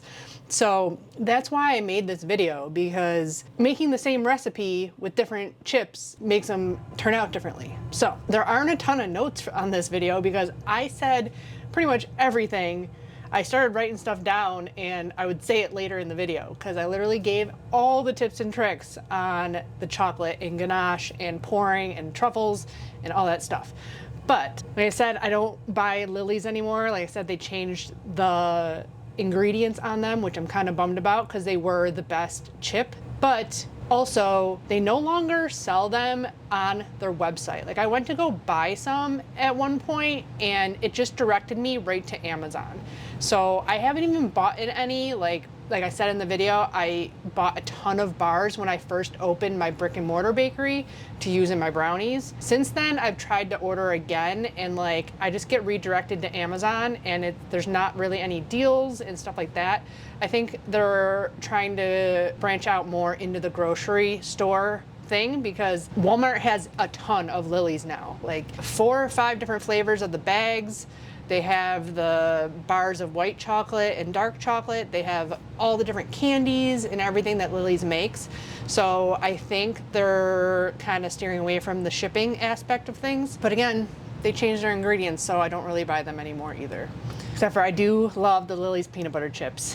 And they aren't the best ingredients, but they're so good. And I really don't like the Chalk Zero peanut butter chips. I ended up using the Chalk Zero white chocolate chips in my peanut butter brownies. I just did peanut butter, white chocolate, and heavy cream. I have that video, so I'll link that up there. I did make a video on my peanut butter brownies, but it's really the only Chalk Zero product I use now. I mostly just stick with the Bake Believe chocolate chips, but like I was so excited in that video about those melting wafers and I haven't seen them. I had them last Christmas. I have not seen them this year yet. Like I thought they would be out already for like the holiday season because a lot of people make chocolates during the holidays and I haven't seen them yet. So I don't know if they're coming back. I hope they do because they are delicious. And I haven't seen Bake Believe white chocolate chips in Walmart in a long time. Like I said in the video, I didn't want to buy them again because I didn't like them the first time, but I haven't even seen them in the stores. So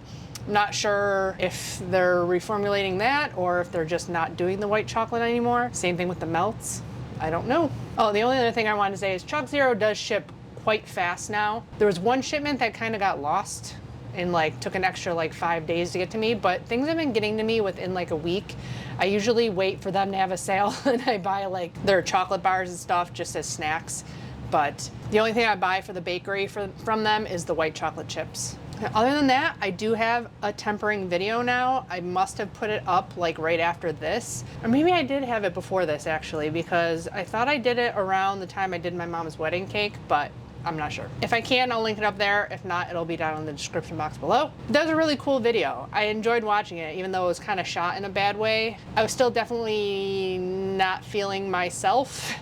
I was only a little over a year postpartum, but I still didn't have my overhead shot and all that stuff. So it wasn't exactly the best setup yet. I'm pretty happy with my setup now. The lighting still, I feel like could use some work, but next up is the final video, which I don't remember what it is. Oh, the notorious hot cocoa bombs, which I've been asked to make them again this year by my mother-in-law. They're kind of a pain in the butt, but they are really delicious. I actually redid this video. So the original was in 2020. And it was a disaster of a video. It took me all day to shoot it. It almost crashed my computer. Like I ran out of space on my computer, like memory, because there was so much footage. My batteries died several times throughout there. Like I couldn't even charge a battery like to be able to continue. Like I had to wait to shoot the rest of the video. It was a mess. So I redid it in 2024. And the reason the video was so long was because I put in a caramel sauce and a peppermint candy and all these other recipes within the hot cocoa bomb video. The redo video, I just did the hot cocoa bombs because I now have videos for my caramel sauce and stuff like that. So Gotta see when I published it because I don't remember. So I uploaded this video on December 14th, 2024, and it only has 3,400 views, but this is a gift that people will really enjoy. And a lot of my family does, and they asked for it for Christmas again, and I'm just like, I don't want to do it. Just because I always go extra and make a ton and like give everybody like 4 or 6 of them. And I have a lot of people to give gifts to, so it ends up being a lot. But they are really delicious and really loved, and people really appreciate them. So let's get into Keto Hot Cocoa Bomb video. Hey guys, coming at you today with an updated video on how to make some delicious and festive keto hot cocoa bombs. So let's get started.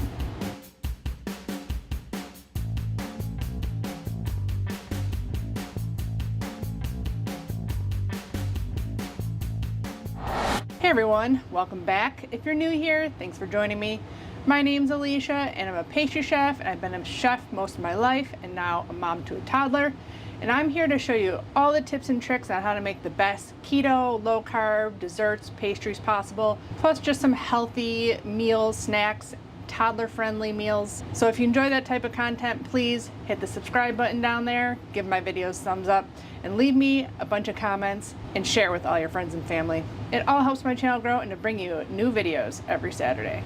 Okay, I'm gonna preface this with saying I already have one of these videos, but it was a disaster of a video and very not clear and concise because I did a lot in the video and I didn't really focus on the hot cocoa bombs. And that's what I wanna do. And I've also learned a ton since that video in 2020. And also, a super sweet subscriber sent me a bunch of chocolate that I need to use up. So I'm doing it again for Christmas gifts. Today we're just going to be focusing on making the hot cocoa bombs themselves, and I have a lot of new recipes that I can use to make these keto hot cocoa bombs. So let's get started with talking about the chocolate part, which is really the most difficult part because keto chocolate across all different brands are all different and all melt differently and have different sweetnesses and different ingredients added to them, different carb counts. So whatever you choose as your chocolate, that's going to be what your carb count is depending on what chocolate you use. So today I'm using exclusively Lily's just because that was what was sent to me, was mostly Lily's chocolate. And it's definitely not my favorite anymore. Now I use more Baked Believe than any other chocolate chip because you can find it on Walmart and it's cheaper than Lily's. And Lily's seems to be a little bit more of a pain to melt, especially the dark and white chocolate. So I have an entire video on tempering chocolate, so I'm gonna link that up there for you. I'm not going to go into great detail here. Plus I have a chocolate melter. So I already have a bunch of it melted, and the dark and milk are just taking forever. The salted caramel and the semi-sweet are just about there. So I want to get those made before they get too hot. You don't want your chocolate above 90 degrees. And if you do, you need to temper it because you can't buy keto chocolate that's already tempered. Like the chocolate melts, those are tempered. They got a bunch of oil added to them and other things to keep them nice and shiny and melt easily and all that stuff. Because the salted caramel chocolate is like ready to go, I don't want it overheating. So I'm going to make a couple of the salted caramel ones first. So you want it nice and smooth and runny. Depending on what chocolate you use will depend on how much coconut oil you should add to your chocolate. To make 3 hot cocoa bombs, you need about 100 grams of chocolate, which is a very full half cup of chocolate. But I always suggest melting more than you need because it is way easier to melt a big batch of chocolate, make as many bombs as you can, and then melt a new batch of chocolate. So I bought these hot cocoa bomb molds on Amazon. They will be linked below. You start with a spoonful. And because our chocolate is so much thicker than if you were to use like chocolate melts or something, you just do 1 coat of chocolate in there. If you look up a regular hot cocoa bomb making video, they'll usually pour a bunch of chocolate in there and then swirl it around and dump it out. But because ours is so much thicker, you can't really do that. You just paint the inside of the hot cocoa bomb. Make sure you get all the way up to the edge and you just don't have any holes in it. Anything, try to go a little bit thicker on the edges. That way they won't break when you go to take this out. It is easier if you just like pick it up and you can really see the edges.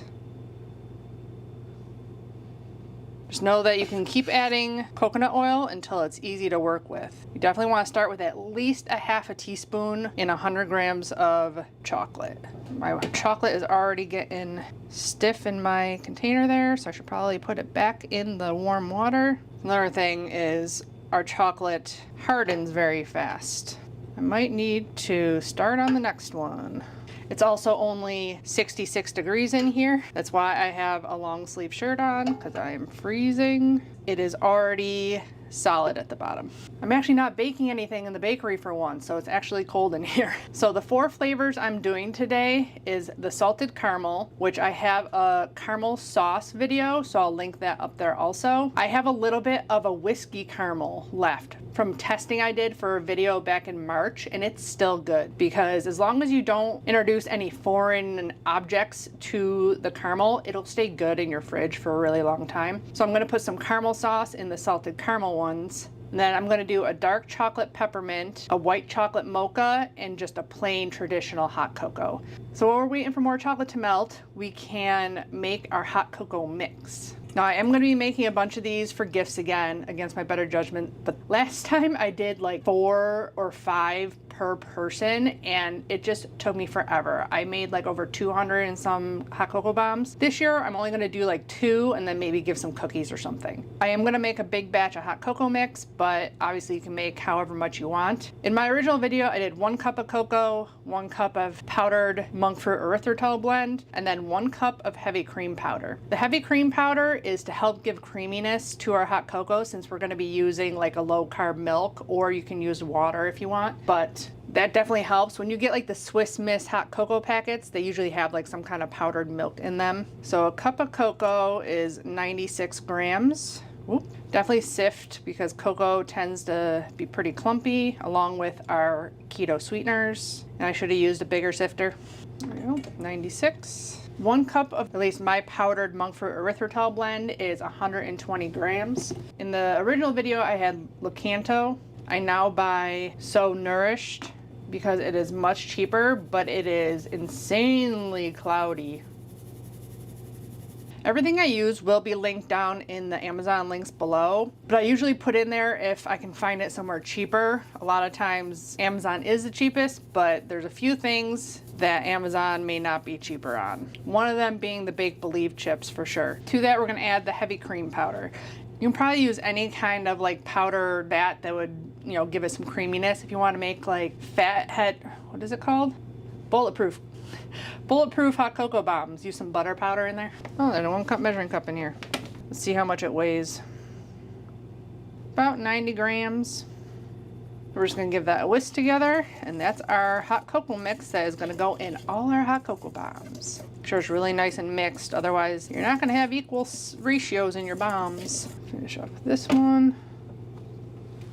The easiest method for this, for if you're gonna do a lot of hot cocoa bombs, would probably be to have a pot of water on the stove, because then you can just put your chocolate back on it in between doing each sphere. Be a lot easier. Whatever you do with chocolate, make sure you don't get water in your chocolate. That is the hardest to come back from if it seizes from liquid in there. So that's the only problem with doing it on the stove. If your bowl gets water in it, or it's on the bottom of the bowl and you accidentally get it in your chocolate. This is salted caramel, I believe. I'm gonna put a little bit more in there with a little bit of coconut oil. Get that back on the heat, and we can finish those ones. I was almost there. Our semi-sweet from Lily's is ready to go, so we'll get going on that one next.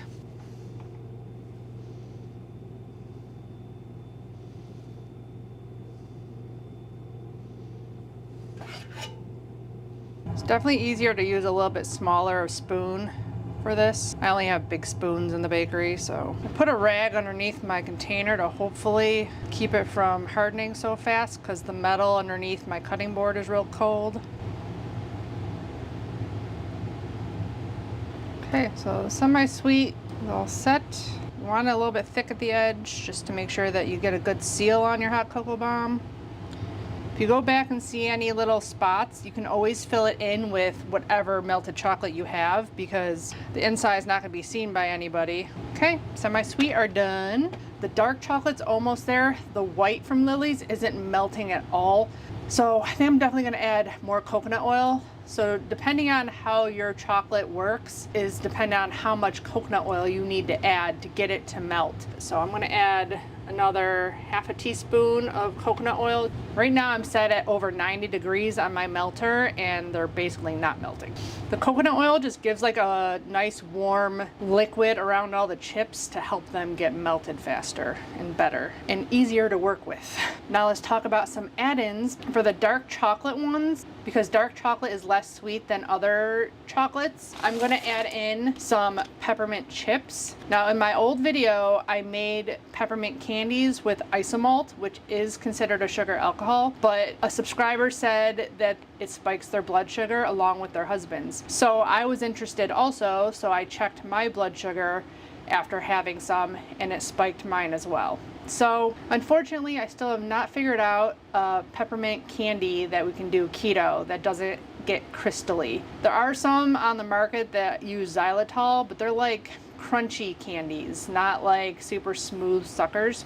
The traditional, we're just gonna use my marshmallows, which I made these back when I made the cereal treats like a couple of months ago, and they're still good on my counter. They do get like yellow because of the allulose browning a little bit, but they still taste delicious. So we're gonna cut up a bunch of these to put in our hot cocoa bombs. I also realized after making that hot cocoa bomb video that the reason you get that burst when you put it in the warm milk is because marshmallows float. So all the ones I did that didn't have marshmallows in them didn't pop as good as I wanted them to. So I'm gonna put marshmallows in every single one of my hot cocoa bombs. And then also to decorate, I do have a sprinkle recipe. I didn't have time to make red and green sprinkles. I have some that I mixed together, but I don't mix them together anymore because you can see they kind of like bleed into each other. Like the white ones aren't white anymore. They get the colors of the other sprinkles on them. So now I keep them all in separate containers for each color, and that way you can pick out what sprinkle combination you want to use for whatever you're decorating. But I'm going to use some just rainbow sprinkles to decorate some of these hot cocoa bombs. And then I want to make some more of this sugar. I think I'm using Locanto granular here, and I have the Duralife, which is a little bit bigger of crystals, so I'm wondering if it'll make a better sanding sugar for keto. I'm just gonna do a little bit because a little goes a long way. It is best to use a gel food coloring because adding liquid to sugar makes it dissolve, and gel is a little bit thicker and not super liquidy, so it would actually work better to get a better color with less dye.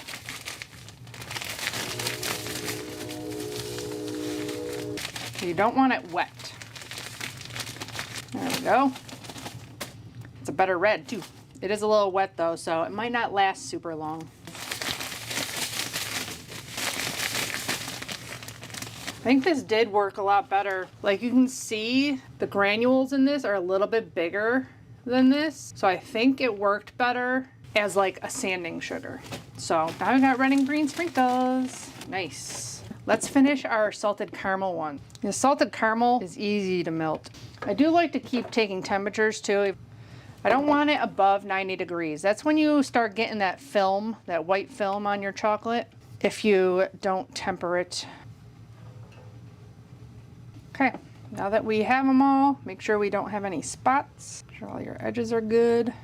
If you do the edges too thin, they'll end up cracking on you. So they don't look the prettiest inside, but it won't matter. I still might need to add some more coconut oil to that white chocolate. It's getting there, but it's still really thick. The last couple of things we need, white chocolate mocha. I'm using my Medaglia d'Oro instant espresso, so we're gonna put that in there. It's good to use something a little bit bitter for the white chocolate because white chocolate is super sweet. So if you're doing a mocha one, don't do the dark chocolate mocha unless you're gonna add some more sweetness to it, because dark chocolate's not super sweet. I am gonna add a little bit of peppermint extract to the dark chocolate, like the actual shells themselves, because we're not gonna add a ton of chips in there because those are really high in carbs. And then the last thing we need to do is cut up our marshmallows. They're still super delicious. I think I'm gonna do like big squares and then maybe a couple of little ones around it. Once they've been sitting for a long time, they're not like super sticky anymore.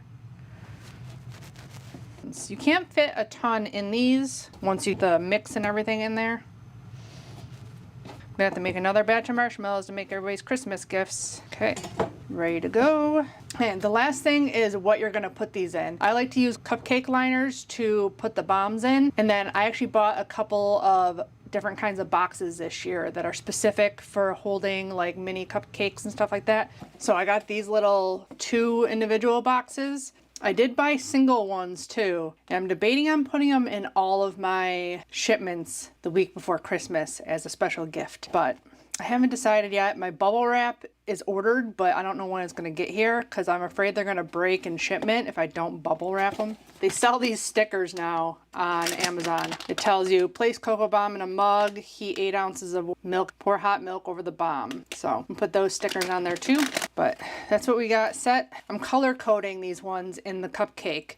So salted caramel, the peppermint, the white chocolate, and the traditional. I think the dark chocolate should be ready to go. So the temperature is up to 91 and there's still chips not melted. So I'm gonna add a tiny bit more coconut oil because the dark chocolate is a lot thicker still, even though it's almost all melted. So you want it nice and runny consistency. The white chocolate, still I keep adding coconut oil to it because it's at 92, but it's still super thick and some of the chips still aren't melted. So that's just how it goes with different keto chips. Some you have to add more coconut oil, some you don't have to add any or just a tiny bit too. So I'll show you the white chocolate real quick so that you know what I'm talking about. I keep adding a little bit of coconut oil at a time. And it's still super thick. It's at 92 degrees and still some of the chips aren't melted. So it'll be doing the same thing if you use a microwave or if you're on the stove with a pot of water and a metal bowl. So you just keep adding coconut oil until it's nice and runny.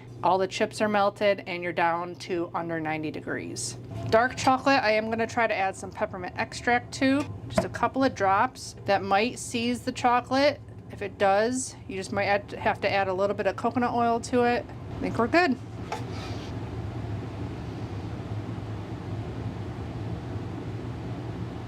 If your hands are warm, keep them underneath the hot cocoa bomb. That way it keeps the chocolate from hardening too fast. My hands aren't very warm.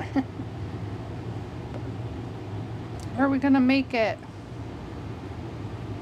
The chocolate is hardening. This brings me back to pastry school when it was super cold in the kitchen. We had to keep it nice and cold so we could temper our chocolate and make chocolate boxes out of them. Regular chocolate doesn't harden as fast and cool down as fast as keto chocolate does.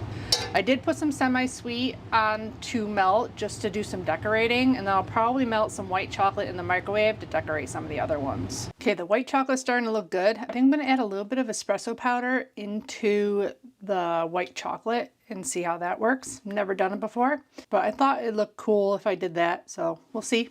The white chocolate, definitely I just kept adding like 1/8 of a teaspoon of coconut oil at a time to get it to where I wanted it. Give it a little bit different look than just white chocolate. Might have added a little bit too much coconut oil.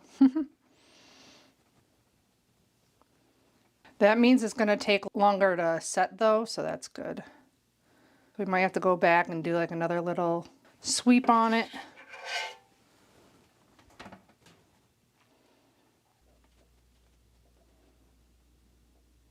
And go back in and make sure there's no holes. So that's what will happen if you put a lot of coconut oil in it. But so you just get more along the edges if you can. Okay, they look good. I set these aside and now we can get on to making the salted caramel and semi-sweet hot cocoa bombs. Make sure your hands are nice and clean. Oh, I need to change this view for you. Hold please. Okay, I had to switch my camera around. So we're gonna turn on a pan on very low heat to melt the sides of our hot cocoa bombs. So the first one we're gonna do is the salted caramel. It's been a while since I've done this too, so release it from the side and then push up from the bottom. Woo! And they come out like this. And then you take your pan This should be a little bit warm. You just want to clean up the edges.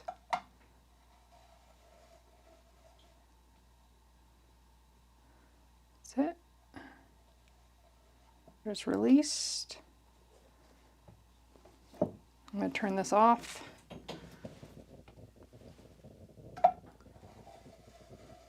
Okay. Now, one thing I learned from when I did them in 2020 and tasting all the different ones is salted caramel Lily's chips are very sweet. So I'm going to minus a little bit of the hot cocoa powder. In traditional ones, I'm going to do 2 tablespoons, but I'm only going to do 1.5 tablespoons in each one. And then this is the caramel sauce I have. So it just needs a little bit of a stir. I've had it out, so it's at room temperature. I'm gonna put a little bit of caramel sauce in there. Put one of these in there, a couple of the small ones. So that way it'll burst real nice. Sure, our pan, and turn it on again. I'm gonna have to turn it on and off a lot, I think, because this burner is crazy, even on like real low.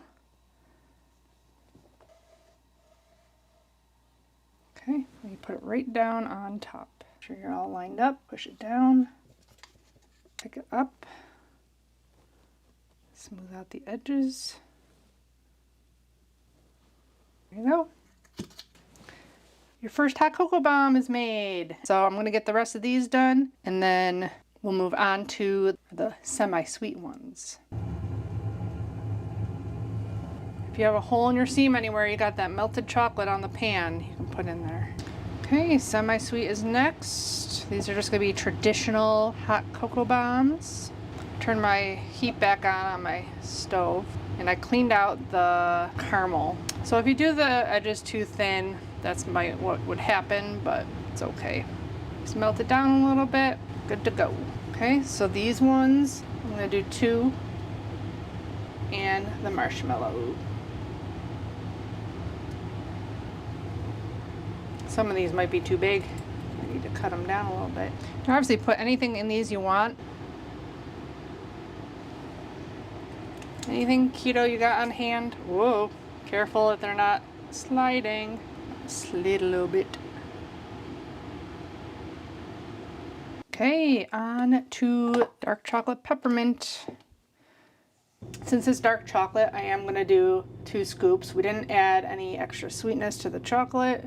We're just gonna add a couple of the peppermint chips in there and then the marshmallow. And our marshmallows aren't as sweet as regular marshmallows or even like the ones you can buy. So 14 of these chips is 3 grams of net carbs. So I added 14 chips. Marshmallows have none in them. Cocoa powder has a little bit and the heavy cream powder has some. I always make it difficult on myself.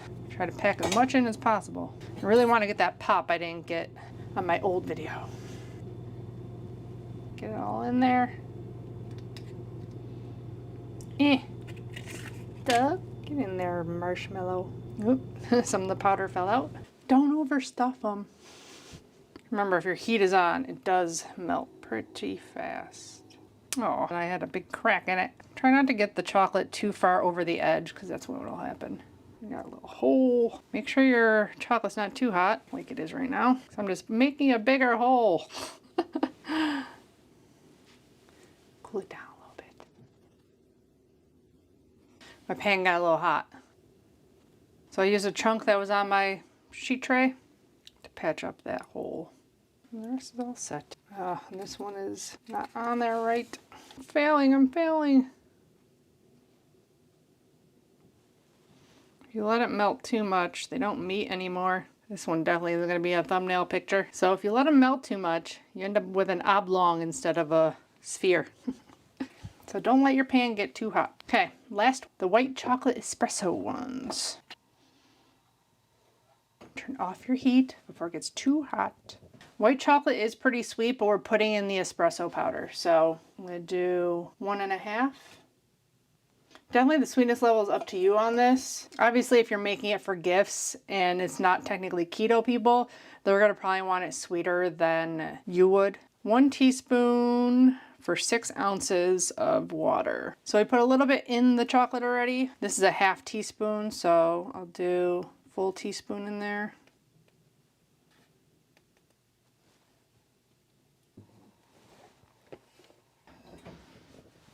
Got a little hole there. The whole thing is trying to pick it up and not move it too much. We got a little hole. It'll be much easier for you to get like enough chocolate in there. Like my edges aren't very nice and clean because I used exactly the amount I needed for 3 hot cocoa bombs. Definitely do more than you need and make them a little bit thicker if you need to at the edges. I definitely was struggling to get the full 3 hot cocoa bombs with just measuring out 100 grams of chocolate. Okay. There's our last one. Now it's time to decorate them all. Yay. And try one. Okay, I started heating my white chocolate. It's gonna take a while in the microwave. I always do 50% power. Put some coconut oil in there. Probably will need more, but I'm starting little just until it's melted. I noticed I had some salted caramel I was about to throw away, and then I just did a couple on top there. A little bit of drizzle. I do have Malden sea salt. Put some of that on top. Festive red. It says it's at 106, and it's like not even close. But the coconut oil is definitely helping get that melted in there. Not too much longer. It was just another 10 seconds. Don't want to overheat, so pretty thick. This will be linked below. It comes in real handy when doing chocolate for sure. So it's really thick, and there's all the chips aren't even melted, so add in some more coconut oil. It's at 101. So it should melt the rest of those chips, and that's tempering it. You don't even want to know how much stirring I did in pastry school. Oh my God. All to make a little tiny chocolate box. We were down to 93. I want to be below 90 and all the chips melted. We might need a little bit more. I'm going to add a little bit of food coloring to this too. We're going to do a tiny splash of red. I'm going to need another 5 seconds maybe. Okay. Says it's down to 83. I don't think there's too big of clumps in there. That was the peppermint chips. I thought I did white chocolate chips. So we're gonna have to put this on the dark chocolate peppermint. Good thing I smelled it. You can just drizzle it like I did the other ones, but these ones I want to do green on them. I will have linked below good piping bags. These ones I'm just trying to use up because they're crappy. So I usually just hold it in my hand and scrape in the chocolate, but you can also put it in a glass and get the chocolate in there. Get a chunk, squeeze the tip. I thought they were all melted, apparently not. Do these with the rainbow sprinkles. These are the traditional hot cocos. Like party. Could have done it a little bit sooner. I was thinking about putting a regular marshmallow on top too. Okay, and then this one. Do a tiny bit of espresso powder and some red. Wish we had more options for keto decorations. There's our 4 kinds of hot cocoa bombs. Now we get to try one. I gotta get some milk on the stove. So I was debating on adding these to my website, but then I thought maybe I can just send them as gifts in everybody's Christmas boxes. But if you didn't know, I added cream cheese brownies, peanut butter brownies, and chocolate chip brownies to my website, along with my maple pecan pull-apart bread, which is perfect for like Christmas morning. I have reheat instructions on there. Everything freezes well, so you can just put it in the fridge, defrost it, and warm it up the next day or the day you want it. Along with my bread, which I have figured it out with the new egg white protein. So that is back on my website also. Make sure you get those orders in sooner rather than later. We just had a snowstorm and we might have another one this week. So if you want them specifically before Christmas, make sure you get those orders in. My milk is heating up here. Someone got me for Christmas one year. Funny mug. I'm gonna try a salted caramel one. I just heated up some of my So Delicious coconut milk. I prefer cashew milk to drink. Hey, it's hot.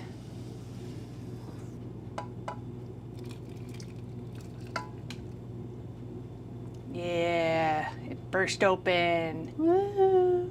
It's the marshmallow. I'm most of the chocolate is melted.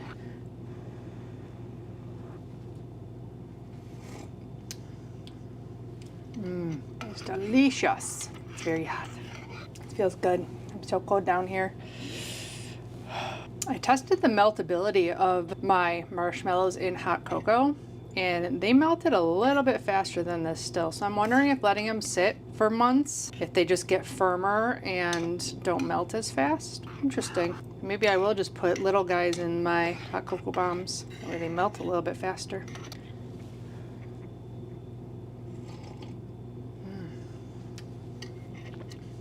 It's delicious. So I hope you guys enjoyed this little hot cocoa bomb redo video. It wasn't filled with a bunch of other stuff that I was making also on top of the hot cocoa bombs. This was just more focused, and I'm not doing this for hours and hours and hours. It's only been about 3. So I hope I gave you the confidence to try these out for yourself and maybe make some gifts for people. I've always been into making my gifts for Christmas. I just love giving people delicious food, desserts, pastries. It's one of the reasons I got into this business. Don't forget to check out my Amazon links to all the stuff I used here and the blog link that'll be linked in the description box. That is my old blog post that I'm gonna have to revisit and update, but it has all the tempering and everything even in it too. So if you don't wanna go to the tempering video, you can read the blog to know how to temper the chocolate correctly. Make sure you give this video a thumbs up if you enjoyed it, leave me comments, and subscribe if you haven't already. As always, I'll be back with more keto, low carb, desserts, pastries, meals, etc. Bye guys. Happy keto, low carb gift making.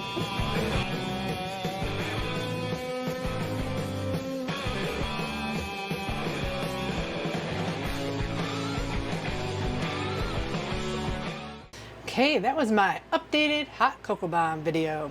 Much better than my old one, which I have watched not super recently, but I think I watched it right before this video, so last year sometime. But I don't have a ton of notes. Like when I do the redo videos, it's when I give you all the information way more clear and concise than the originals, because a lot of times I learn more from the time I shot the original video to when I do the redo video. But talking about doing, melting different kinds of chips, that's why the truffle video is a good video to reference, because it kind of tells you which chips are, really solid at room temperature, with the heavy cream. Those are the ones that are going to be harder to melt, like the dark chocolate and the white chocolate chips from Lily's and stuff like that. Like I said, the only reason I use the Lily's chips in there is because someone sent me a bunch of Lily's chips. But now I really just pretty much use the Bake Believe chips most often.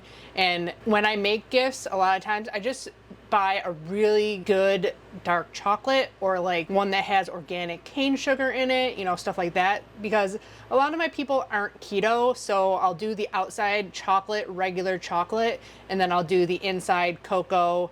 Sometimes I do just stevia in there instead of the monk fruit erythritol blend, because some people have adverse reactions to erythritol too.